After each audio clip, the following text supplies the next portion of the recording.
So I'm bad at shaping because I don't know why. I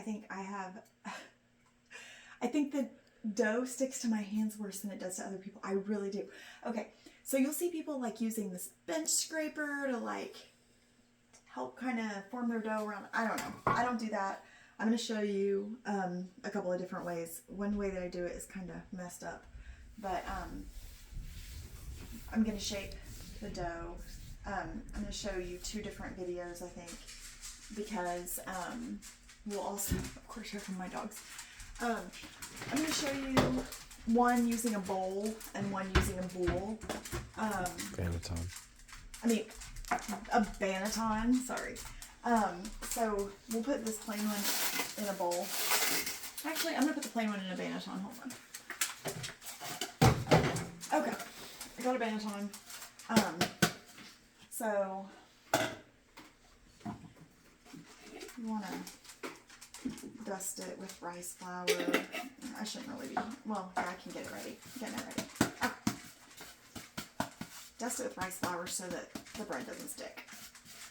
So, okay. Oh no, that's wet over there. So, you want to make sure that the rice flour does not touch your bread until you're ready for it to, because otherwise it will not stick to itself. It's a disaster, I'm telling you. Okay, so I saved the press and seal because I'm going to end up putting it over here. So, oh, I forgot again. See? Okay. I need flour on my hands. Okay, put flour, maybe that's why it sticks worse to me, because I don't remember to put the flour on. Okay, I put flour on the back of my hands too, in an attempt to not have it stick to me. Okay, it's still gonna though.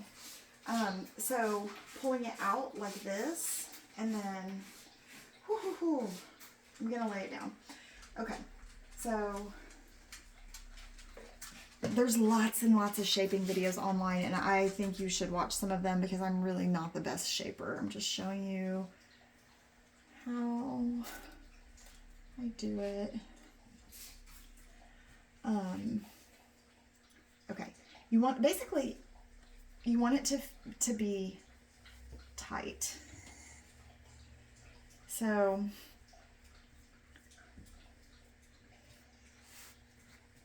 okay. See, it's already sticking. Okay.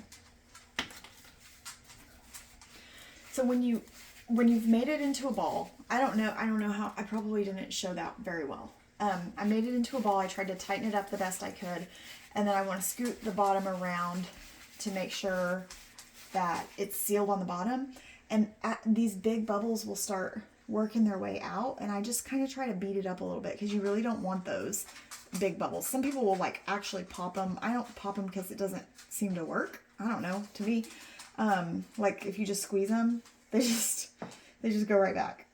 So, but if you kind of, so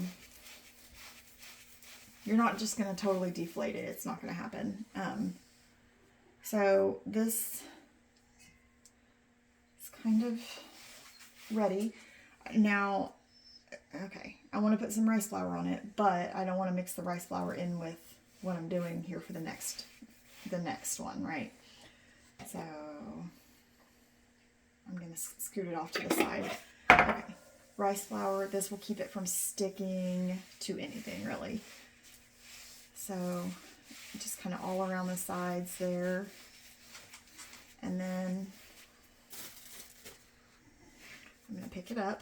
The bottom of it could still be sticky, but it's not. It has wheat flour on it, and that's enough for now. I'm going to plop it into there.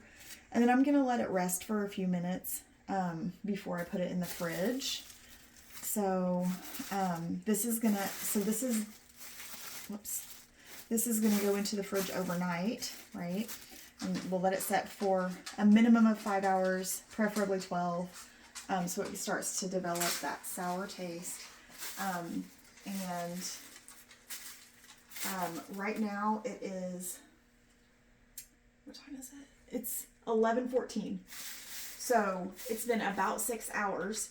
I made the dough around 5:15. It's been about 6 hours, and that's about pretty typically typically what I try to go for. Like minimum probably 4 hours. But I would rather push toward the side of overproofing than underproofing. So if I'm not certain, like I'm pretty paranoid about underproofing, and it's only happened to me a couple times. Partly because, so you can pause this whole process by putting it in the fridge. But then if you do that, sometimes the inside of the dough is still cooler, so it just takes a little bit longer. Once you pick the process back up, you need to give it extra time. And it was in December, I was making a bunch of bread, I didn't have extra time, I put it in the fridge. Anyway, so had an underproof spot in the middle. It wasn't too bad, but still. Okay, so I'm gonna let that rest for just a little bit, but I wanted to point out that it's been about 6 hours, and I feel like that's a comfortable place for me usually. So like did my stretch and folds, and I let it rest and continue to ferment, and now I'm shaping it, and then it's going to go in the fridge pretty soon. So now the rice flour that was here, I'm going to scoot off to the side because I don't want it to get on the bread until it's time, right? I'm going to wash my hands.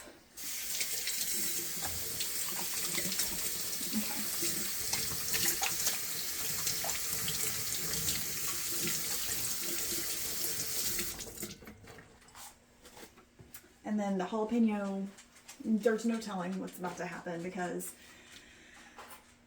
jalapenos are messy. Okay. They can be anyway. Sometimes it splits open. It's just their raw or something.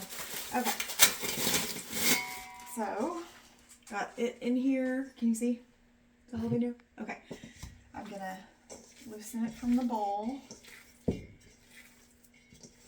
Okay, and then so it's right here. I'm gonna kind of fold it like into itself, like kind of while it's. Oh, I didn't get my hand out in time. Okay, so that's not exactly what I was gonna show you. Okay, so this is how I sometimes fold it, especially if I'm gonna have a hard time with it. I just kind of fold it like this. Inward toward itself, so it's kind of working out some of those huge big bubbles, and then it's still, you don't want to do it so many times that you get like the smooth top completely gone. But okay, so I've got it folded pretty tight. I'm going to put it down. Oh, okay.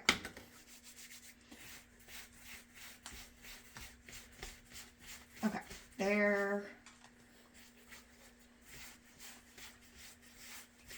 Kind of roughing it up, but you want it to stay pretty like tight. So see some bubbles are working their way up, so I'm gonna